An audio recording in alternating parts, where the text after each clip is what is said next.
Hello friends, welcome back to Psychology Point, and today in this video I am going to discuss the most expected topics from chapter Meeting Life Challenges.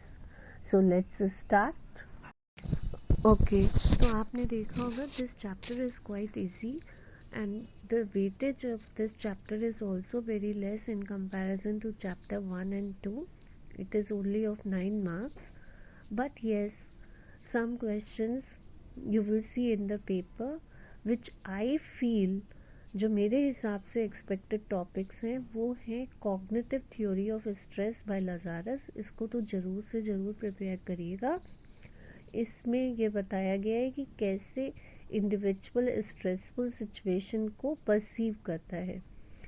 तो इसमें you have to mention the points of primary appraisal and secondary appraisal as well as how physiological responses, behavioral responses, emotional responses are produced when individual is appraising the situation, and it depends on number of factors. What type of stressor it is, what is its intensity, duration. एक बार NCERT page 53 पे जो table दिया है उसको अच्छे से revise कर लीजिएगा.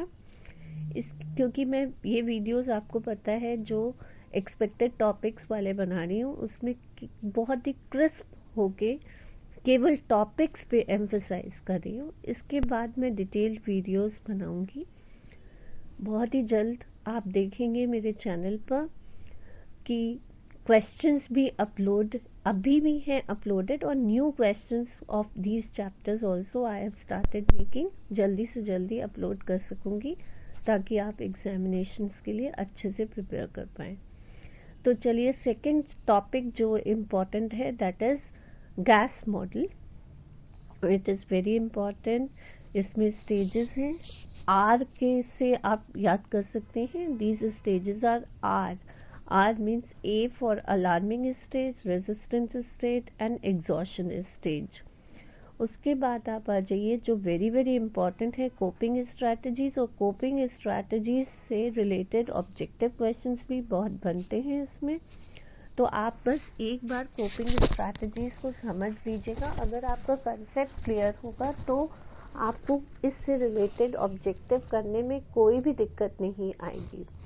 और कोपिंग स्ट्रैटेजीज जो एंडलर एंड पाकर की है इसके लिए मैंने शॉर्ट में ENP लिखा है, और पहले भी वाले वीडियोस में भी बताया है कि जब आप देख लें ENP एंड TEA चाय, एंडलर एंड पाकर ने चाय बताया मतलब कि task oriented strategies, emotion oriented strategies, avoidance oriented strategies. आप सोचिए कि आपका रिवीजन अच्छा चल रहा है अगर आप इतना इसको शॉर्ट करके भी आंसर दे पा रहे. उसके बाद लजारस एंड फोकमैन ने PE that is problem focused and emotion focused. तो इसको अच्छे से रिवाइज करेंगे. उसके बाद जो नेक्स्ट टॉपिक इम्पॉर्टेंट है या कहीं मतलब कि आता ही आता है पेपर में, आप देखेंगे that is stress management technique. तो इसमें टेक्निक्स के एक्रोनिम बनाने के लिए मैंने यूज़ किया है R for relaxation, then E for exercise and M for meditation, और C² that is creative visualisation, और cognitive behavioural techniques. B for biofeedback. Biofeedback is very important technique. It comes in 2 markers also. जिसमें अगर थोड़ा सा मैं आपको revise कराऊं तो इसमें 3 स्टेजेस इन्वॉल्व हैं कि आप अपने फिजियोलॉजिकल रेस्पॉन्स से अवेयर होते हैं, और ये उसके बाद आप उसके लिए you try to learn the ways of controlling physiological response, और उसके बाद वो चीज़ आप अपनी लाइफ में हर तरीके से अप्लाई करते हैं. तो इसके अलावा आप देखिए नेक्स्ट क्वेश्चन जो बनता है that is related to stress resistant personalities. इसके लिए आप 3 C's याद रखें, चैलेंज, कमिटमेंट एंड कंट्रोल। और apart from this various things are important. This chapter is basically important for case studies also and objective questions also, as well as in one of my video I'll be covering all the NCERT boxes also very soon. अब इसके बाद जो स्ट्रैटल support, क्योंकि अगर किसी individual के पास social support होता है तो वो अगर कोई भी स्ट्रेसफुल सिचुएशन उसकी लाइफ में आती है तो वो अच्छे से फेस कर लेता है। It is very very important to have social support. और सोशल सपोर्ट को 3 फॉर्म्स बताए गए हैं आपकी एनसीईआरटी में, दैट इज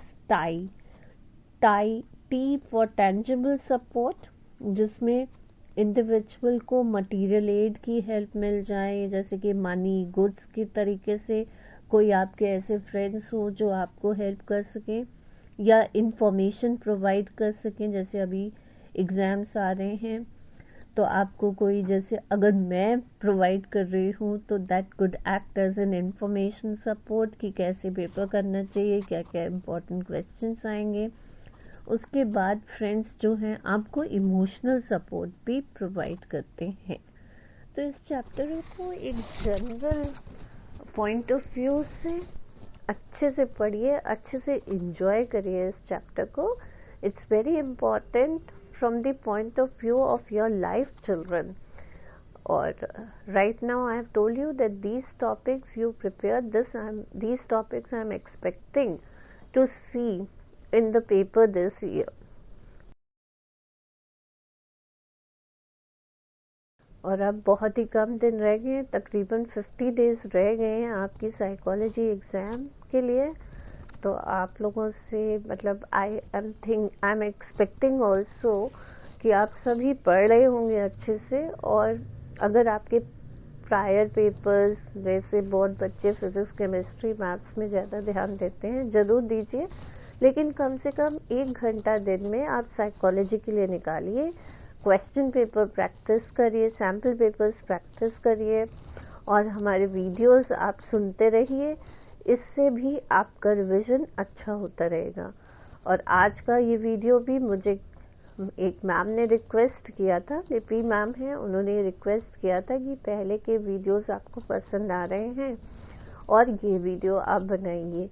तो थैंक यू मैम। और क्योंकि ये सब आपके जो कमेंट्स होते हैं, आपके रिक्वेस्ट होती है, that motivates me to upload. Otherwise आज मेरा दिन भी बहुत बिजी रहा है, और लेकिन आप लोगों का प्यार, आप लोगों का subscription, that motivates me to prepare.